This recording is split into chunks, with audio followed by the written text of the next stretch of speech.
Hi good morning friends. ഇന്ന് ഞാൻ night duty കഴിഞ്ഞിട്ട് പോരുമായിരുന്നേ. അപ്പോൾ സാധാരണ ഞാൻ കെ എസ് ആർ ടി സിയിലാണ് പോരാറുള്ളത്. ഇന്നും K S R T C തന്നെയാണ് പോകുന്നത്. പക്ഷേ പ്രിയദർശിനിയിലാണ് കയറിയത്. പക്ഷെ എനിക്ക് മനസ്സിലായില്ല ഞാൻ അതിലാണ് കയറിയെന്ന്. ഞാൻ ഉറക്കത്തിൻ്റെ ആ ഒരു ഇതിലുണ്ടായിരുന്നു. അപ്പോൾ ഞാൻ അതിൽ കയറി കഴിഞ്ഞ് ടിക്കറ്റ് എടുക്കുന്ന സമയത്താണ് എനിക്ക് മനസ്സിലായത് ഞാൻ കയറിയ ബസ് മാറിപ്പോയി എന്നുള്ളത്. അങ്ങനെ ഞാൻ അവിടെ നിന്ന് പോന്നു. അപ്പം ഈ സ്ഥലം കണ്ടിട്ടില്ലാത്തവർ ഉണ്ടാവില്ല എന്ന് ഞാൻ വിചാരിക്കുന്നു.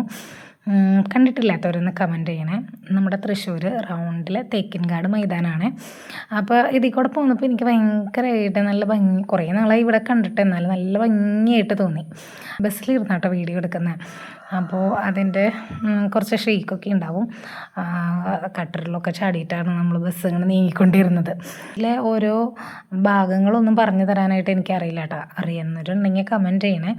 എന്നാലും ഇത് കണ്ടപ്പോൾ ഒത്തിരി മറ്റേ വീഡിയോ മറ്റേ സിനിമയുടെ ഷൂട്ടിങ്ങൊക്കെ നടക്കുന്നുണ്ടായിരുന്നു അവിടെ. അപ്പോൾ അതൊക്കെ ഞാൻ ഇങ്ങനെ കണ്ടിരുന്നു. പക്ഷേ ഞാൻ ഇതിൽ കൂടുതൽ കോൺസെൻട്രേറ്റ് ചെയ്ത കാരണം അത്രയ്ക്ക് അങ്ങ് ശ്രദ്ധിച്ചില്ല. പിന്നെ ഇതിലെ സ്ഥലങ്ങളൊന്നും ഇന്ന ഏരിയ ആണെന്ന് പറഞ്ഞു തരാനൊന്നും എനിക്കറിയില്ല കേട്ടോ. പക്ഷേ അവിടെ കാണാൻ നല്ല ബ്യൂട്ടിഫുള്ളായിരുന്നു. ഒരു പ്രത്യേകതയായിരുന്നു. ഞാൻ നൈറ്റ് കഴിഞ്ഞിട്ട് ഉറക്കപ്പിച്ചിലാണ് പോകുന്നതെങ്കിൽ കൂടി എനിക്ക് അതിൽ കൂടെ പോയപ്പോൾ എനിക്ക് ഒത്തിരി സന്തോഷം തോന്നി. അതിൻ്റെ ഓരോ ഭാഗത്തുണ്ടല്ലോ ഓരോ കാഴ്ചകളായിരുന്നു. അത് മാത്രമല്ല കേട്ടോ, ഇതിൻ്റെ ഒരു സൈഡിലായിട്ട് നമുക്കൊരു നെഹ്റു പാർക്കുണ്ട്. ഈവനിങ് ടൈമിലൊക്കെ ഞാൻ കണ്ടിട്ടുണ്ട് മുൻപ് ഒത്തിരി ആൾക്കാർ വന്ന് അവിടെ സ്പെൻഡ് ചെയ്യുന്നത്. ഈവനിങ് ടൈമാണ് കൂടുതൽ ആൾക്കാരുള്ളത്. ഇത് മോർണിംഗ് ടൈമായിരുന്നു. ഇപ്പം ഈ സമയത്ത് അവിടെ ആരെയും കണ്ടില്ല. പിന്നെ ഞാൻ ഇതിൽ മുൻപ് ഇതിൽ കൂടെ ഞാൻ പോയ സ്ഥലങ്ങളൊക്കെ കണ്ടപ്പോൾ പക്ഷേ അവിടെയൊക്കെ കുറേ കടകളുണ്ടായിരുന്നു. ഇന്ന് ഞാൻ രാവിലെ കാണുമ്പോൾ അങ്ങനെ കടകളൊന്നും അങ്ങനെ ഓപ്പണായി വരുന്നേ ഉള്ളൂ. അങ്ങനെയുള്ള സ്ഥലങ്ങളായിരുന്നു കണ്ടത്. അപ്പോൾ ഇതിൽ കൂടെ പോയിട്ടുള്ളവരും പോയിട്ടില്ലാത്തവർക്കും കാണാൻ വേണ്ടിയിട്ടാണ്. അപ്പോൾ ഇങ്ങനെ എന്താ പറയുക, ഒത്തിരി ബസ്സുകളും ഒത്തിരിയും റൗണ്ടിൽ കൂടെ പോകുന്നവർക്കറിയാം നല്ല തിരക്കുള്ള ഏരിയയാണ്. ഇതാണ് കേട്ടോ നെഹ്റു പാർക്കിൻ്റെ എൻട്രൻസ് വരുന്നത്. ഇതിൻ്റെ ഉള്ളിൽ ഒത്തിരി കളിക്കാനായിട്ട്, കുട്ടികൾക്ക് കളിക്കാനായിട്ട് പറ്റിയതും വലിയ ആൾക്കാർക്ക് ഇരുന്ന് ചെയ്യാനും എല്ലാത്തും എഴുതിയിട്ടുണ്ട് കേട്ടോ. 3 വയസ്സിന് താഴെയുള്ളവർ യൂസ് ചെയ്യാനുള്ളതും അതിന് മേലെ യൂസ് ചെയ്യേണ്ടതും അങ്ങനെ 12 വയസ്സ് വരെയൊക്കെ യൂസ് ചെയ്യാവുന്ന സാധനങ്ങളൊക്കെ ഉണ്ട്. അപ്പോൾ ഇവിടെ വന്ന് സ്പെൻഡ് ചെയ്യാൻ തൃശ്ശൂർ അടുത്തുള്ളവർക്ക് എല്ലാവർക്കും ഈസി ആയിരിക്കും.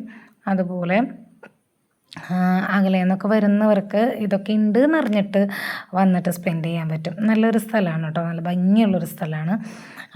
പിന്നെ ഇതിന് ചുറ്റും വീണ്ടും തേക്കിൻകാട് മൈതാനം എന്ന് പറയുന്ന സ്ഥലം തന്നെയാണ് റൗണ്ടിൻ്റെ. പിന്നെ കണ്ടോ തൃശ്ശൂർ ഒരു റൗണ്ടാന്ന് പറയുന്നതിൻ്റെ ഒരു വലിയൊരു കാര്യം എനിക്ക് മനസ്സിലായത് ഇന്നാണ് കേട്ടോ. അതായത് ഈ റൗണ്ട് കഴിഞ്ഞ് നമ്മൾ നേരെ ചെല്ലുന്നത് നമ്മുടെ ശക്തൻ സ്റ്റാൻഡിൻ്റെ അവിടേക്കാണ്. അവിടെയാണെങ്കിലും ആകാശപാത ഇങ്ങനെ റൗണ്ടിലാണ്. പിന്നെ മാത്രമല്ല പല സ്ഥലങ്ങളിലും ഞാനിപ്പോൾ ശ്രദ്ധിച്ചപ്പോൾ മനസ്സിലായതാണ് തൃശ്ശൂർ കൂടുതലും റൗണ്ട് ഏരിയകളാണ്. എല്ലായിടത്തും ഒരു റൗണ്ട്, ചെറിയ റൗണ്ട്, വലിയ റൗണ്ട്, അങ്ങനെ റൗണ്ടുകളുടെ ഒരു സ്ഥലമായിട്ടാണ് എനിക്ക് തോന്നിയത്. അപ്പോൾ അങ്ങനെ എല്ലാവർക്കും അറിയുന്ന ആർക്കെങ്കിലും അതിൻ്റെ ഐതിഹ്യങ്ങളോ എന്തെങ്കിലും അറിയുന്നവരുണ്ടെന്നുണ്ടെങ്കിൽ ഒന്ന് കമൻറ്റ് ചെയ്യണേ. പിന്നെ വലിയ പൂക്കളം അങ്ങനെയൊക്കെ ഉണ്ടാക്കുന്നത് നമ്മുടെ തേക്കിൻകാട് മൈതാനത്തിൻ്റെ അകത്ത് ഒരു വടക്കുന്നാഥ ക്ഷേത്രത്തിൻ്റെ ഒരു സൈഡ് കേട്ടോ, ഏത് സൈഡാണെന്ന് എനിക്ക് പറഞ്ഞുതരാൻ അറിയില്ല. ഒരു സൈഡിലാണ് ഏറ്റവും വലിയ പൂക്കളം തിരുവോണത്തിൻ്റെ അന്ന് ഇടാറുള്ളത്. അത് കാണാനായിട്ട് ഒത്തിരി സ്ഥലത്തു നിന്ന് ആൾക്കാർ വരുന്നതായിട്ട് എനിക്കറിയാം. ഞാനും പോയിട്ടുണ്ട് ഒരു പ്രാവശ്യം. തൃശ്ശൂർ പൂരം നടക്കുന്ന പറമ്പാണ് ഇത് മുഴുവനും. പറമ്പെന്നൊക്കെ പറയാം, തേക്കിൻകാട് മൈതാനം തന്നെയാണ്. തേക്കിൻകാട് മൈതാനത്തെ ഇവിടെയാണ് നമ്മുടെ പൂക്കളിടുന്ന മെയിൻ ഏരിയ. അവിടെ ഇട്ട് കഴിഞ്ഞ് കഴിഞ്ഞാൽ ഈ ലോകർ മുഴുവനും വന്ന് അവിടെ വന്ന് ഫോട്ടോ എടുക്കാനും വീഡിയോ എടുക്കാനും ഷൂട്ട് ചെയ്യാനും എല്ലാത്തിനും വരുന്നത്. പല സിനിമകളിലും കാണുന്ന ഭാഗവും കൂടിയാണ് കേട്ടോ ഇതാണ് നമ്മുടെ ആകാശപാത. ഈ ആകാശപാതയിൽ കൂടെ ഞാനിതുവരെ പോയിട്ടൊന്നുമില്ല. ഇതിൻ്റെ പണി കഴിഞ്ഞ് കഴിഞ്ഞപ്പോൾ പോകണം എന്നൊക്കെ വിചാരിച്ചിരുന്നു. പക്ഷെ ഇപ്പോൾ നൈറ്റിലൊക്കെ നല്ല ലൈറ്റ് ഉണ്ടെന്നൊക്കെ പറയപ്പെടുന്നു. ഞാനിതുവരെ നൈറ്റ് ടൈമിൽ ഇതിൽ കൂടെ പോകേണ്ട വന്നിട്ടില്ല, ഞാൻ കണ്ടിട്ടില്ല.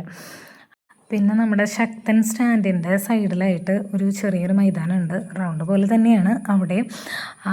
അതായത് ആകാശപാതയുടെ താഴെയായിട്ട് അവിടെ നയാഗ്ര വെള്ളച്ചാട്ടമാണ് ഇപ്പം നടന്നുകൊണ്ടിരിക്കുന്നത്. അതുപോലെ ഓരോ പ്രാവശ്യവും പിന്നെ പൂരമാകുമ്പോൾ പൂരത്തിൻ്റേതായ എക്സിബിഷൻസ്, അതുപോലെ ഓരോ കമ്പനികളുടെ എക്സിബിഷൻസ് നടക്കുന്നത് അവിടെയാണ്. അപ്പോൾ മിക്കപ്പോഴും അവിടെ ഓരോ എക്സിബിഷൻസ് ഉണ്ടാവും. അതുപോലെ സർക്കസ് അങ്ങനത്തെ കാര്യങ്ങളൊക്കെ അവിടെ ഉണ്ടാവും കേട്ടോ. ജംബോ സർക്കസൊക്കെ ഈ അടുത്തുണ്ടായിരുന്നു. ബായ്.